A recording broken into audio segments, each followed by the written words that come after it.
Good morning students. हम लोग last class के अंदर डिस्कशन कर रहे थे कि मुस्लिम लीग, कांग्रेस और ब्रिटिश गवर्नमेंट के बीच में जो एक स्ट्रगल चल रहा था, ठीक है। मुस्लिम लीग का अलग डिमांड था कि हमको एक सेपरेट नेशन चाहिए, कांग्रेस का एक अलग डिमांड था कि हम इंडिया को सेपरेट नहीं होने देंगे, और ब्रिटिश गवर्नमेंट का एक था कि ये यूनाइटेड रहे। तो तीनों के बीच के अंदर स्ट्रगल चल रहा था। तीन जो एक्सिस थे उसके बारे में हम डिस्कशन कर रहे थे।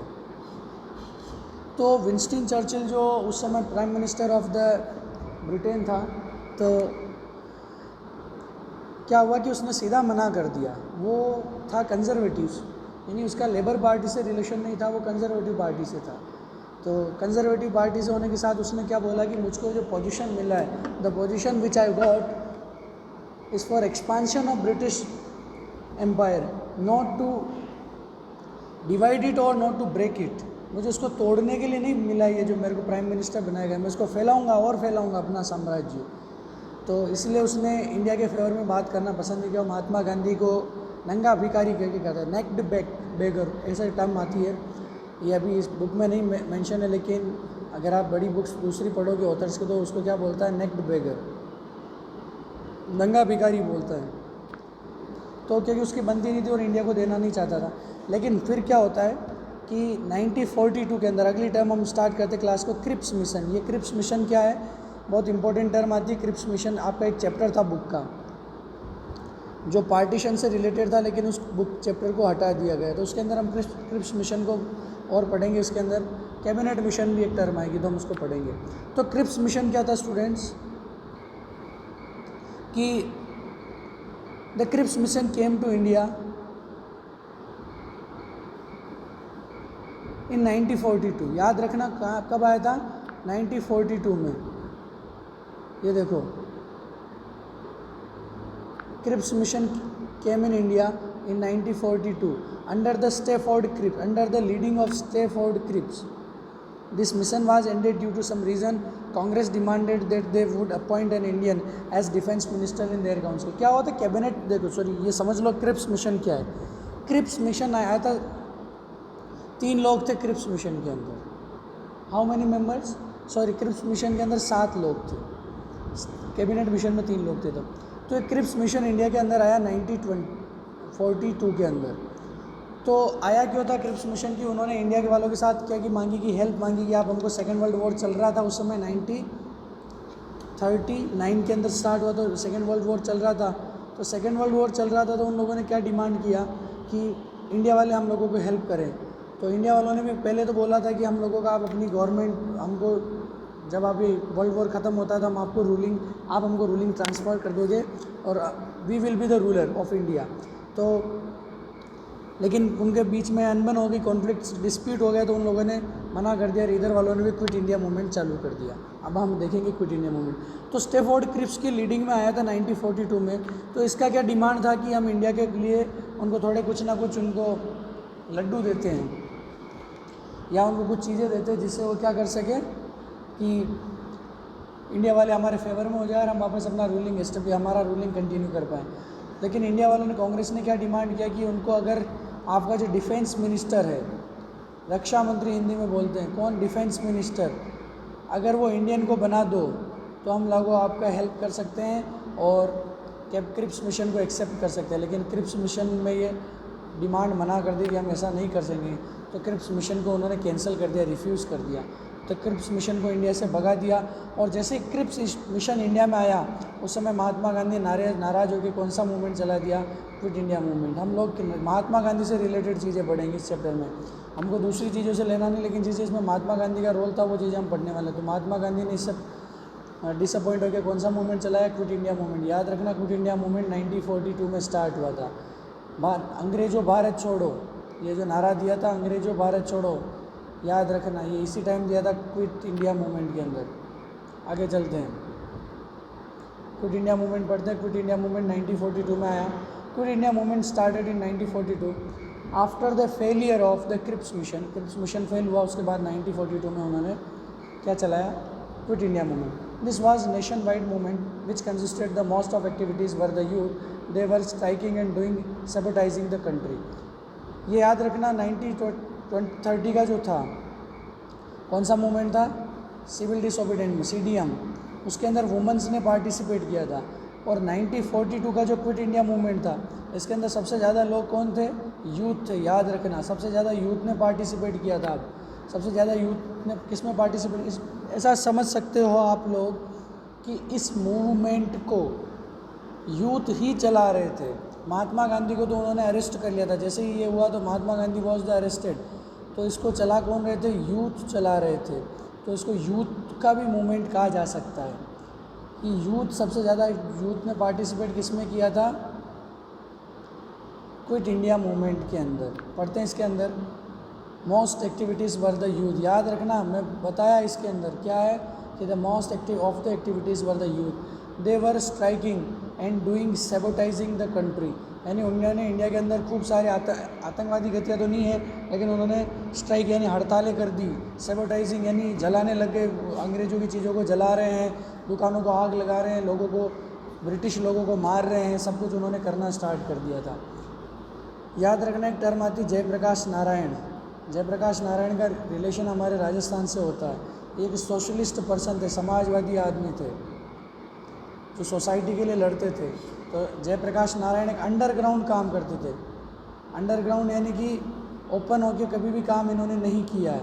ऐसा नहीं कि महात्मा गांधी ने सीधा स्ट्राइक करने की बोला तो सीधा स्ट्राइक पे बैठ गए, ऐसा नहीं। वो अंडरग्राउंड काम करते थे, यानी छुपे छुपे लोगों के पास, किसी के पास हथियार पहुंचाना, वेपन्स देना है, अलग अलग किताबें, लेख, जो राइटिंग्स होती थी, यानी अलग अलग आर्टिकल्स लिखे हुए जिससे उनको क्रोध आवे, उनको गुस्सा आता है, एंगर बढ़े उनका, और वो ज़्यादा से ज़्यादा क्या हो, इनकरेज हो to participate in the Indian national movement और इन क्विट इंडिया मूवमेंट। तो quit India movement 1942, Jayaprakash Narayan. आगे चलते हैं, कैपिटल ऑफ फ्रीडम। अब क्या हुआ देखना, ये क्या हुआ कि जब ये मूवमेंट चालू हो गया तो सब तरफ ऐसे स्ट्राइक्स होने लगी, अलग अलग कंडीशंस क्रिएट हो गई, लोग जला रहे हैं चीज़ों को, अपना अपना जो वॉयलेंट एक्टिविटीज़ भी होती वो भी होने लगी, वॉयलेंस भी स्टार्ट हो चुकी थी। तो हुआ क्या कि इंडिया जो है, ये अपना इंडिया, इसका ये वाला पार्ट और ये वाला पार्ट, ईस्ट और वेस्ट, दोनों साइडों में क्या किया लोगों ने, अपनी खुद की गवर्नमेंट बना दी कि ये गवर्नमेंट हमारी। वहाँ के लोगों का जो भगा दिया, वहाँ का जो रेजिडेंट होता था, वहाँ का जो कलेक्टर होता, उन सबको मार कूट के भगा दिया वहाँ से, और उनको क्या बोला कि now we will form our government, हम हमारी खुद की गवर्नमेंट को फॉर्म करेंगे। तो दो जगह ऐसी गवर्नमेंट एस्टेब्लिश हुई, देखना, at some places the local independent government established. कहाँ हुई थी, क्वेश्चन पूछा जा सकता है और पूछा गया है खूब सारे कम्पिटिटिव एग्जाम में। तो ईस्ट के अंदर हुई थी, वो तो हुई थी मेदिनीपुर। याद रखना कौन सी जगह थी, मेदिनीपुर, MEDINIPUR, मेदिनीपुर। ये कहाँ है, वेस्ट बंगाल में। तो मेदिनीपुर के अंदर क्या हुआ था, फर्स्ट गवर्नमेंट को बना लिया गया। सेकंड कौन सी थी, सतारा, महाराष्ट्र में। तो वेस्ट बंगाल, ईस्ट के अंदर उन्होंने अपनी गवर्नमेंट फॉर्म कर ली, और वेस्ट के अंदर महाराष्ट्र, सतारा के अंदर उन्होंने अपनी एक खुद की गवर्नमेंट बना ली जो महाराष्ट्र में है। तो ईस्ट के अंदर सतारा, इंडिया को ड्रॉ करें तो ये यहाँ पड़ेगा।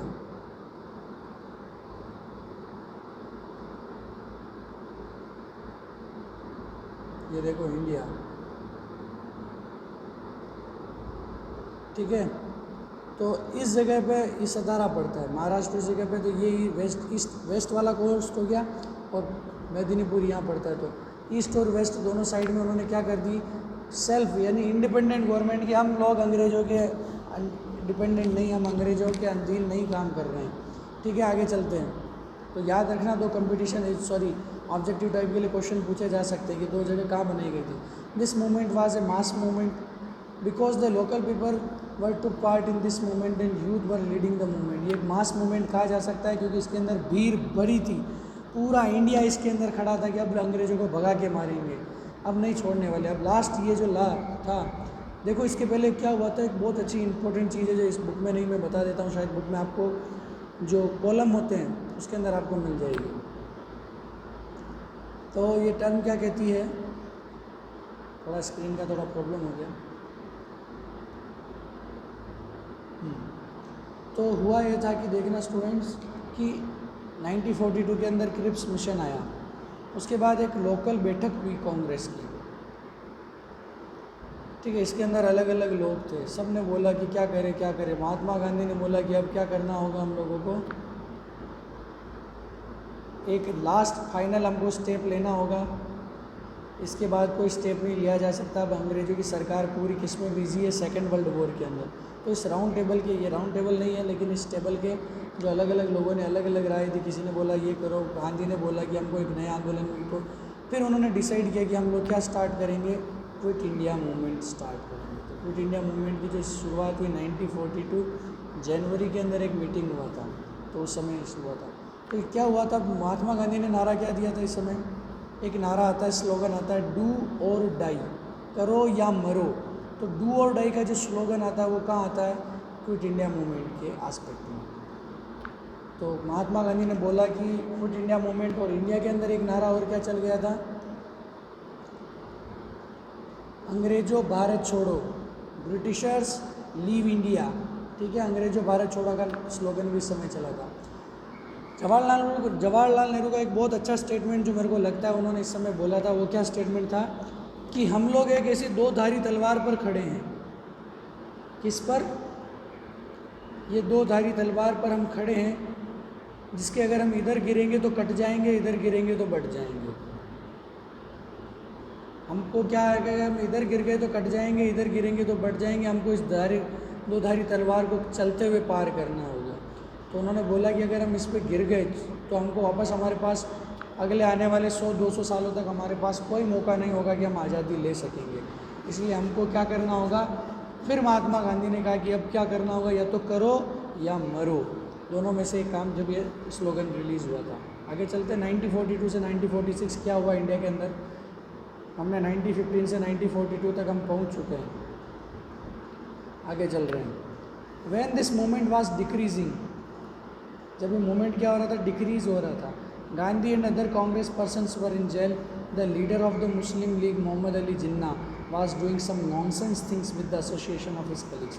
क्या हो रहा था कि स्टूडेंट्स देखना कि महात्मा गांधी, जवाहरलाल नेहरू, वल्लभ भाई पटेल, ये सब बड़े बड़े जो दिग्गज नेता थे, the prominent leader of the Congress और द स्टेट और इंडिया, चाहे वो कांग्रेस के हो चाहे दूसरे ग्रुप के हो, लेकिन जो प्रोमिनेंट जो लीडर्स थे सब लोग जेल में चले गए थे। अब क्या हुआ, एक आदमी है मोहम्मद अली जिन्ना, उस आदमी ने क्या किया, पाकिस्तान का डिमांड किया था। कब किया था, 1940। कब किया था, 1940 में उन्होंने एक रिजोल्यूशन दिया था कि हमको एक सेपरेट नेशन चाहिए जहाँ पर मुस्लिम मेजोरिटी रहती हो। ठीक है, तो उसने डिमांड कर ली, किसने, मोहम्मद अली जिन्ना ने। तो अब उधर सब लोग जेल में थे और वो क्या करते थे, इनका जो ब्रिटिशर लोग थे वो इनका फेवर करते थे, किसका, मुस्लिम जो लीग था उसका फेवर करते थे, क्योंकि वो उनको डिवाइड करना चाहते थे और मुस्लिम लीग हमेशा कांग्रेस के अगेंस्ट में खड़ी होती थी। तो ऐसा रूलिंग उन्होंने सेटलमेंट कर लिया। तो उसके बाद हुआ क्या स्टूडेंट्स, कि महात्मा गांधी तो जेल में थे, सब बड़े बड़े लोग जेल में थे। तो हुआ ये कि तो मुस्लिम लीग का जो मोहम्मद अली जिन्ना था, उसने क्या चाल चली कि जब सब लोग जेल में थे तो उसने और खूब सारे गलत काम करना स्टार्ट किया। अब क्या हुआ उसको डिस्कशन करते हैं हम लोग। तो 1942 से 1944 तक तो सब लोग जेल में रहे। महात्मा गांधी रिलीज होते हैं 1944 में। कब रिलीज होते हैं, 1944 में। अब महात्मा गांधी 1944 में रिलीज़ होते हैं, उन्होंने मोहम्मद अली जिन्ना उधर सब डिमांड करने लग गया, सेपरेट नेशन चाहिए, उसने राइट्स करने यानी दंगे भड़का रहा था, सब कुछ उनसे खूब सारी बातें हो रही थी, उनके बीच में वो कूटनीति चल रही थी, बिल्कुल उनके डिस्कशन चल रहे थे।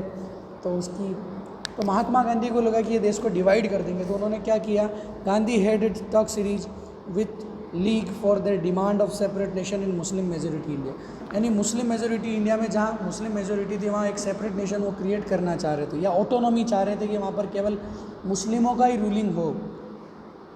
तो महात्मा गांधी इस चीज़ से थे कि ये नहीं होना चाहिए, तो उन्होंने क्या किया, मोहम्मद अली जिन्ना से बात, खूब सारी उन्होंने सीरीज़ यानी टॉक सीरीज यानी खूब सारी वार्ताएँ की, खूब सारी उन्होंने डिस्कशन किए कि ऐसा मत करो, खूब समझाया, लेकिन वो माना नहीं।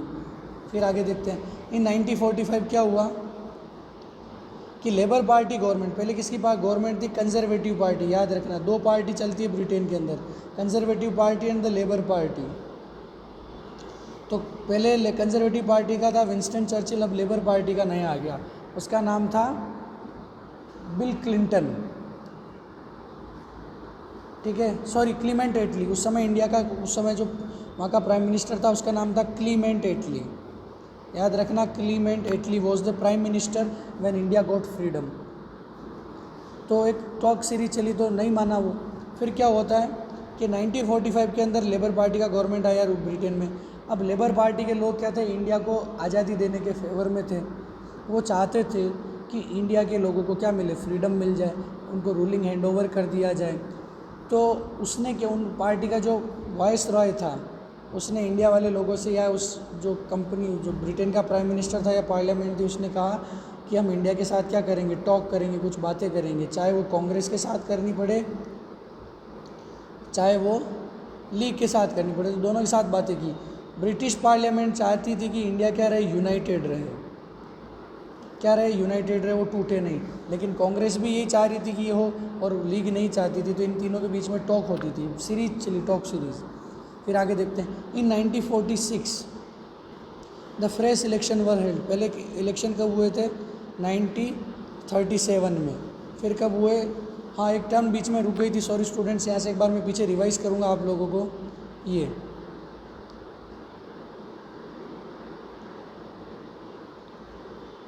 मैंने वीडियो के अंदर आपको समझाया नहीं था, लाइव क्लास के अंदर, उसके अंदर आप अगली क्लास में देखेंगे। तो मैंने वीडियो बता रहा था कि 1937 में पहले इलेक्शन हुए, फिर 1939 में इलेक्शन तोड़ दिए गए। क्या रीज़न था कि उनके बीच में अनबन हो गई थी। क्या अनबन हुई थी, ब्रिटिश गवर्नमेंट चाहती थी, इंडिया ने उनके सामने प्रपोजल रखा कि हम आपको सेकेंड वर्ल्ड वॉर में क्या करेंगे, हेल्प करेंगे, ठीक है, हेल्प तो, लेकिन किस बेस पे, कि आप लोगों को इंडिया को रूलिंग हैंड ओवर करना होगा। तो ब्रिटिश गवर्नमेंट इसके फेवर में नहीं थी, तो उन लोगों ने मना कर दिया। तो कांग्रेस गवर्नमेंट ने भी क्या बोला कि हम आपकी राज्य की सत्ता, जो हमारे को जो गवर्नमेंट आपने दी, हम उसको रिफ्यूज़ करते हैं, हम इसको ख़त्म करते हैं। तो उन्होंने 1939 में क्या करी, अपनी गवर्नमेंट को बंद कर दी थी। इसके आगे हम चलते हैं, वापस इलेक्शन कब हुए, 1946 में। उसके बाद तो 1952 में हुए थे, लेकिन फिक्स पहले, उसके पहले कब हुए थे, 1946 में। तो फ्रेश इलेक्शन वर हेल्ड। तो कांग्रेस ने क्या किया, जहाँ जहाँ पर कांग्रेस का पहले दबदबा था वहाँ पर तो कांग्रेस आ गई, लेकिन जहाँ मुस्लिम लीग थी या मुस्लिम मेजोरिटी वाले इलाके थे, और प्लस उनको क्या मिला हुआ था, सेपरेट इलेक्टोरेट्स। मैंने आप लोगों को कल बताया था कि सेपरेट इलेक्टोरेट्स क्या है, यानी लास्ट क्लास, लाइव क्लास में बताया, पिछले क्लास में। तो मुस्लिम मेजोरिटी प्लस क्या मिल गया उनको, सेपरेट इलेक्टोरेट्स। तो वहाँ पर कौन ज़्यादा आ गई पावर में, मुस्लिम लीग। तो मुस्लिम लीग वहाँ पर उन्होंने अपना पावर बना लिया। तो एक क्वेश्चन जो पूछा गया है यूपीएससी के एग्ज़ाम में, और जो पिछला वाला जो आपके जो बुक से एक चैप्टर हट गया पार्टीशन वाला, उसके अंदर भी एक टर्म यूज़ होती है, मैं आपको समझा देता हूँ क्या थी। कि क्वेश्चन ये पूछा गया कि मुस्लिम लीग ने क्या किया, कांग्रेस को बहिष्कार कर दिया, उन्होंने बॉयकॉट कर दिया कांग्रेस को, और क्या बोला कि कांग्रेस जो है मुस्लिम का कभी भी भला नहीं चाहती है, मुस्लिम के फेवर के लिए, मुस्लिम के प्रॉफिट के लिए कभी उन्होंने बात नहीं की है। क्यों नहीं की है, उसका कंडीशन वो देते हैं कि जब 1946 के अंदर इलेक्शन हुआ और कांग्रेस के पास भी मेजोरिटी कम था, हालांकि कांग्रेस थी मेजोरिटी में, लेकिन मुस्लिम लीग के पास भी थोड़ा बहुत उनके पास एरिया था। तो मुस्लिम लीग ने कांग्रेस को बोला कि हम लोग क्या कर लें, मिलके गवर्नमेंट बना लेते हैं। लेकिन कांग्रेस ने क्या कर दिया, मना कर दिया, क्योंकि अगर वो कांग्रेस मना करेगी, और क्या मिलना चाहिए उनको, एक मुस्लिम लीग ने डिमांड किया कि हमको वीटो का पावर, यानी अगर किसी डिसीजन पे हम मना कर दे तो डिसीजन या वो फाइनल नहीं होगा, रूल नहीं बनेगा। तो कांग्रेस ने बोला कि मुस्लिम लीग हमेशा क्या चाहेगी, अगर कहीं पर भी उनको लगेगा कि मुस्लिमों के फेवर में नहीं हो रहा है या माइनॉरिटीज़ के अगेंस्ट जा रहा है, तो वो अपनी वीटो पावर यूज़ करके उसको मना कर देगी, तो कभी इंडिया में वर्क हो ही नहीं सकेगा। तो मुस्लिम लीग ने, कांग्रेस ने मना कर दिया कि हम लोग कंबाइंड होके वो नहीं बनाएंगे, ठीक है। तो इसलिए मुस्लिम लीग ने मना कर दिया। तो मुस्लिम लीग यहाँ पर जीत जाती है, हम आगे चलते हैं।